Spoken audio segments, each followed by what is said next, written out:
इस वक्त हम मौजूद हैं जयपुर शहर के गणगौरी इलाके के उस दीनदयाल उपाध्याय हॉस्पिटल में, जहां नई बिल्डिंग को लेकर पिछले 2 सालों से ज्यादा वक्त से विवाद मचा हुआ है। सबसे पहले आपको पुरानी बिल्डिंग की तस्वीरें दिखाना चाहते हैं। ये तस्वीरें देखकर आप खुद अंदाजा लगा सकते हैं कि जो हॉस्पिटल की पुरानी बिल्डिंग है किस तरीके से जर्जर हो चुकी है। इसको आप देखकर अंदाजा लगाइए कि ये जो बिल्डिंग है इसको बल्लियों के सहारे यहाँ पर रोक कर रखा गया है ताकि आने वाले दिनों में किसी तरीके का कोई हादसा ना हो। आप देखिए कि प्लास्टर उखड़ चुके हैं, जो पेंट है वो हट चुका है।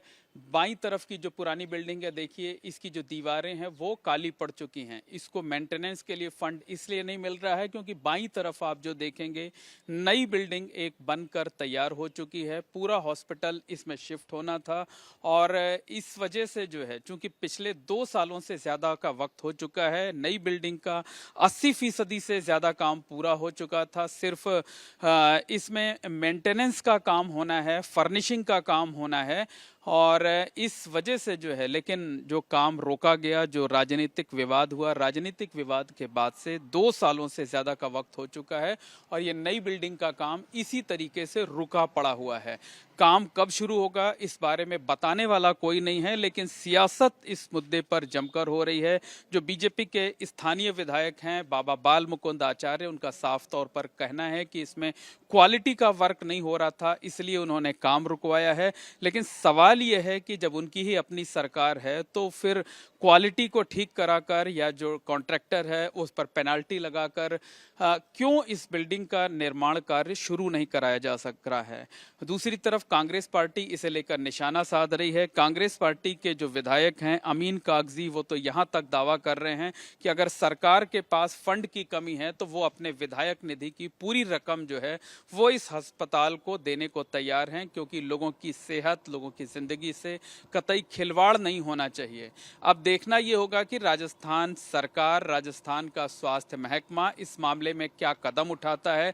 ये जो बिल्डिंग का काम रुका हुआ है इसे कब शुरू कराया जाता है, कब नई बिल्डिंग शुरू होती है, कब अस्पताल इसमें शिफ्ट होता है, और अगर इस दौरान पुरानी बिल्डिंग में किसी तरीके का कोई हादसा होता है, मरीजों की, उनके तीमारदारों की जिंदगी खतरे में पड़ती है, तो उसकी जिम्मेदारी किसकी होगी, उसकी जवाबदेही किसकी होगी, उसका जिम्मेदार कौन होगा, उसका कसूरवार कौन होगा।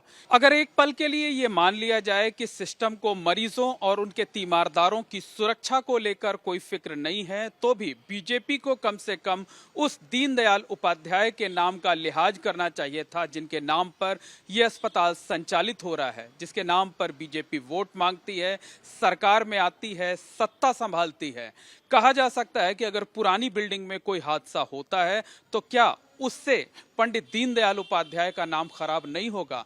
सवाल कई हैं लेकिन जवाब देने वाला कोई भी नहीं। नहीं, वो स्मार्ट सिटी के द्वारा बन रहा है और उसकी शिकायत ये है कि कुछ अनियमितताएं थी, जो हमने कहा इनको ठीक कर दो, उन्होंने ठीक करने का वचन दिया है, लेकिन वो बिल्डिंग बनाने में लेट कर रहा है। वो जो कंपनी है वो कंपनी हर 6 महीने का टाइम बढ़वा लेती है, कभी साल का टाइम बढ़वा लेती है और टाइम बढ़वा के और वो बचना चाह रही है। हमारी न रोक है न काम पर हमें कोई विरोध है। हमारी तरफ से हम चाहते हैं कि जल्दी जल्दी पंडित दीनदयाल उपाध्याय हॉस्पिटल बनकर तैयार हो, हमारे क्षेत्र के पेशेंटों को हमें लाभ मिले। हमें तो लाभ है, हमें तो यश मिलना है, हम क्यों रुकवाएंगे। लेकिन काम में अनियमितताएं थी तो हमने शुरू में कहा, उन्होंने कहा हमने ठीक कर दिया, हमें कोई आपत्ति नहीं, हम तो जांच करने वाले हैं नहीं। जो जांच एजेंसी कर रही है उसे संतुष्ट कर दें, सरकार की एजेंसी जांच कर रही है उसको संतुष्ट कर दें। और काम मेरी जेब से नहीं आ रहा है, काम आ रहा है स्मार्ट सिटी का फंड है, केंद्र सरकार का, मोदी जी के द्वारा मिला हुआ फंड है, जिससे वो बिल्डिंग बन रहा है। हम चाहते हैं जल्दी जल्दी भवन तैयार करके कंपनी दे। कंपनी जानबूझकर लेट कर रही है और उसको देना था आज के 3 साल पहले और अभी 3 साल ऊपर हो चुके हैं। 6-6 महीने का टाइम बढ़वाती है किसी कारण से, तो कंपनी पे कार्रवाई होनी चाहिए, पेनल्टी लगनी चाहिए और जल्दी से काम को जो खराब किया उसको ठीक करके हमें संभलाए, ताकि हम क्षेत्रवासियों को सेवा दे पाएं। हाँ, कहीं कहीं उस समय कमियां थी, मौके पर जाकर हमने देखा था, हाथ से सीमेंट झड़ रही थी, कहीं पर कोई पुराना सरिया जंग लगा हुआ था, कहीं टाइल्स थी जो ऊपर नीचे थी, बैठी हुई थी, बहुत सारी कमियां थी जिनको ठीक करने का कंपनी ने आश्वासन दिया। हमने ज़्यादा इस बारे में इसलिए नहीं पढ़े, हम तो चाहते हैं जल्दी अस्पताल तैयार होकर मेरे क्षेत्रवासियों को मैं लाभ दे पाऊँ। पंडित दीनदयाल उपाध्याय जी का वो संकल्प अंत्योदय अंतिम पंक्ति पे बैठे व्यक्ति की हम सेवा कर पाएं, वही हम चाहते हैं। देखिए विधायक में फर्क होता है। आप जो बात कह रहे हैं ना, मुझे इसका पूरा पता है।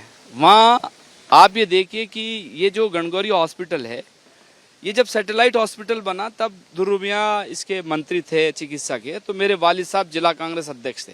ये हॉस्पिटल पहले सीएससी था, उसके बाद ये सैटेलाइट हॉस्पिटल बना और फिर इसको एफिलेट कराया एसएमएस मेडिकल कॉलेज से। मेरे पिताजी ने कराया था दुर्मिया जी के वक्त, मुझे अच्छी तरह ध्यान है। लेकिन अब देखने की बात ये आ रही है कि एक विधायक जाके उसमें चिरामिरी करते हैं रोज रोज, और कभी गेट इधर होना चाहिए, कभी क्या होना चाहिए, कभी ये नहीं हुआ, कभी इंफीरियर क्वालिटी है, कभी ये है वो है। ये सारी चीज़ें दूसरे परिप्रेक्ष्य के देखिए, ये कहीं ना कहीं इसमें भ्रष्टाचार की बू आ रही है। समझ रहे हो मेरी बात? एक मैं विधायक हूँ, मैंने पिछले 9 महीने से बिल्डिंग बना के तैयार खड़ी कर रखी है सैटेलाइट हॉस्पिटल की, और मैं सरकार से आग्रह कर रहा हूँ बार बार कि साहब अगर आप सरकार इक्विपमेंट नहीं खरीद सकती तो मैं इक्विपमेंट के पैसे दे रहा हूँ ना, 2 करोड़ 3 करोड़ 4 करोड़ मेरे विधायक कोटे से लीजिए, आप ही खरीदिए, आप ही हॉस्पिटल तो चालू करें। लेकिन ये सरकार उलझाने की राजनीति करती है, लोगों को उलझाना फंसाना, और लाभ कहाँ मिल रहा है? मरीज आज 50,000 की ओपीडी है एसएमएस हॉस्पिटल की, लोग परेशान हो रहे हैं। आईसीयू नहीं मिलता है, आईसीयू नहीं मिलता है भाई, वेंटिलेटर नहीं मिल रहा है, मरीज मर रहे हैं, कौन बताए? आप भ्रष्टाचार की बात कर रहे हैं, विधायक बालमुकुंद आचार्य भी यही कह रहे हैं कि क्वालिटी का काम नहीं हो रहा था इसलिए मैंने रुकवा दिया है। तो ये तो सरकार जांच करे ना, उन्हीं की सरकार है भाई। सबसे बड़ी विडंबना ये है कि हम विपक्ष के प्रतिपक्ष के विधायक हैं, हम कोई गंभीर आरोप लगाएं तो सरकार जागे चाहे ना जागे, ये सरकार का सोचना है। लेकिन जब उनकी खुद की सरकार का कोई व्यक्ति एमएलए अगर भ्रष्टाचार का आरोप लगाए तो जांच कराएं, खुद ही नहीं करा पाते। लेकिन उनकी नियत और मंशा जो कुछ दूसरी है, ये सरकार समझती है, इसलिए शायद वो जांच नहीं करा रही है।